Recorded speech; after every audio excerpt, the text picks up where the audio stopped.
네, 안녕하세요. 주식 투자를 하시는 우리 주주님들, 그리고 주경야도 구독자님들, 어려운 여건 속에서도 꿋꿋하게 주식 공부하시는 여러분들을 위한 주경야독입니다. 자, 금요일 시장 역시나 테마주 장세로 이어지고 있습니다. 자, 오늘은 그런데 기존 테마가 아니라 이 2년 만에 요소수 테마가 재출연했습니다. 자, 관련주들 장 초반부터 강한 흐름을 보였고요. 지금 몇몇 종목이 이렇게 음봉을 달면서 좀 윗꼬리도 달긴 했지만 그래도 아직 상승세 유지 중에 있어서 급하게 영상 좀 준비해 왔습니다. 자, 오늘 요소수 테마 브리핑과 함께 관련주까지 총 정리해 드리도록 하겠습니다. 자, 그 전에 여러분들께 이렇게 쉽고 빠르게 정보 전달해 드리고자 열심히 영상 찍고 있으니까요. 구독과 좋아요 버튼 절대 잊지 마시길 바랍니다. 자, 영상 바로 아래 있으니 지금 바로 버튼 한 번씩 눌러주시고요. 브리핑 집중해 주시길 바랍니다. 자, 이슈 잠깐 보시면은 중국 요소 수출 중단 지시 2년 전 요소수 대란 재현되나 이렇게 나와 있습니다.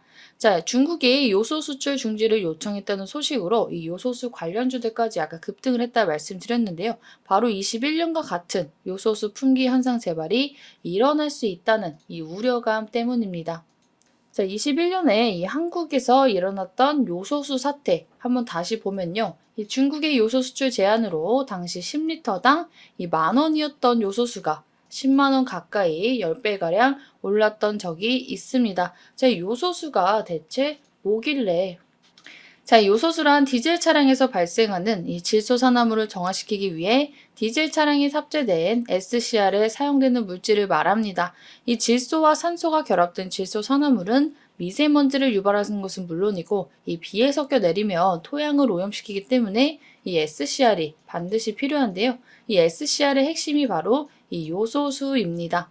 자, 그래서 세계 각국 트럭버스 등 대형 상용차에 요소수를 촉매로 사용을 하고 있습니다. 자, 특히나 이 한국은 요소수가 필요한 디젤차 비중이 굉장히 높고요.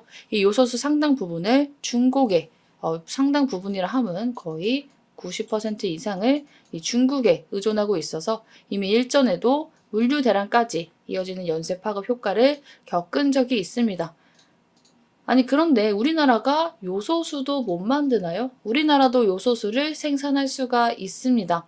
자, 생산 설비가 있는 기업들도 있고요. 만들 수는 있지만 지금 비용이 중국산이 훨씬 싸고 국내 기업들이 만들어도 중국산 대비해서 가격 경쟁력이 없기 때문에 시장에서 자연스럽게 도태됐다고 볼 수 있습니다. 자, 그래서 기술은 있지만 기업도 있겠지만 지금 그 물량을 만들 여건이 안 된다. 그리고 지금 자연스럽게 그 요소수를 만드는 회사들이 다 좀 도태됐다라고 볼 수가 있습니다. 자, 그래서 당장은 불편하고 가격이 치솟을 수밖에 없습니다. 자, 그런데 히토류나 일본의 수출 규제처럼 한정적인 자원이나 아예 그냥 우리나라의 국산화가 안 된 상품을 수출 규제를 하는 것이 아니기 때문에 해결을 못하는 문제는 아니다라는 점도 같이 체크해 두셔야 됩니다.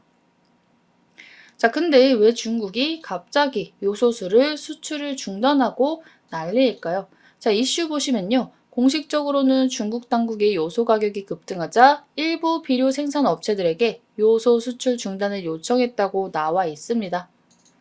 자, 실제로 중국의 요소 가격이 이 6월부터 7월 말까지 약 50% 가까이 급등하는 등 현재 급등락을 반복하면서 극심한 가격 변동이 나타나고 있습니다. 자, 그런데 그 사이에 사실상 물가가 안 오른 게 없죠. 물론 수치가 다른 품목에 비해서 심하긴 하지만 그 또한 중국의 재고 감소와 수출 증가가 원인으로 분석이 되고 있습니다. 자, 이처럼 중국의 내부적인 문제도 있겠지만 사실상 이번 일 지금 집중하셔야 되는데 이번 일은 중국 쪽에서 어느 정도 이 의도가 있다고 파악하고 있습니다.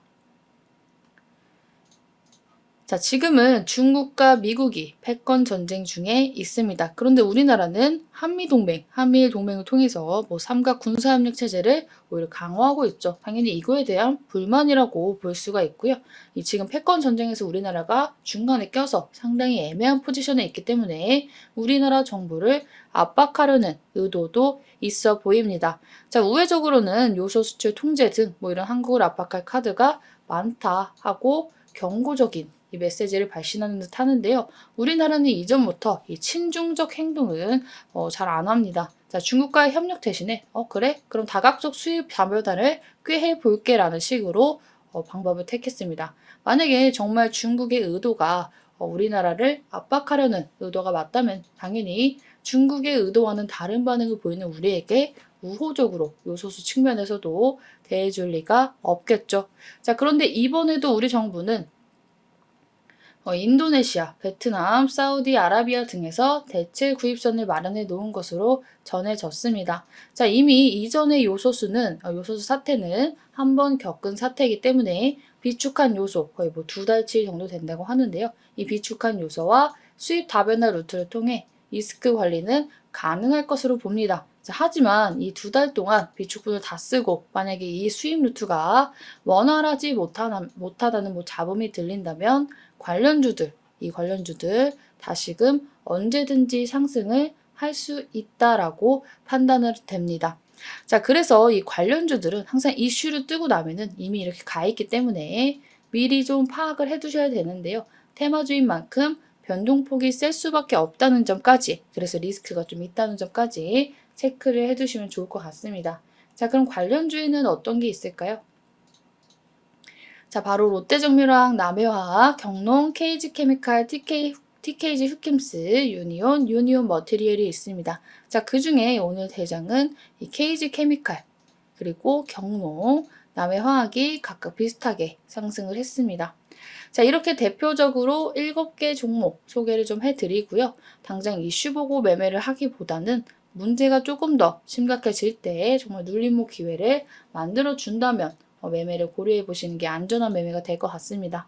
자, 지금 막 따라가시는 분들도 계신 것 같은데 지금은 사실 이슈가 이미 나오고 고가를 여기 형성했기 때문에 금요일만 고가를 형성했기 때문에 이 위에서 잡으면 당연히 윗꼬리 달고 쭉 빠질 수가 있습니다. 자, 그리고 오늘 특히나 금요일인 만큼 매매를 좀 자제하실 필요도 있습니다. 자, 그래서 이런 이슈가 있을 때 미리 누구보다 빠르게 매매할 수 있도록 미리미리 체크해 두시라고 미리 설명을 좀 드렸고요. 다음 이슈 있을 때는 미리 수익을 좀 챙겨가시면 좋을 것 같습니다. 자, 오늘은 요소수 관련주 진실에 대해서 브리핑 드렸습니다. 영상 마음에 드신 분들은 좋아요와 구독, 그리고 댓글에 하트 한 번씩 달아주시면 감사하겠습니다. 자, 하트 댓글 달아주신 만큼 힘내서 저는 다음 브리핑 준비해 오도록 하겠습니다. 오늘 장도 수고 많으셨습니다.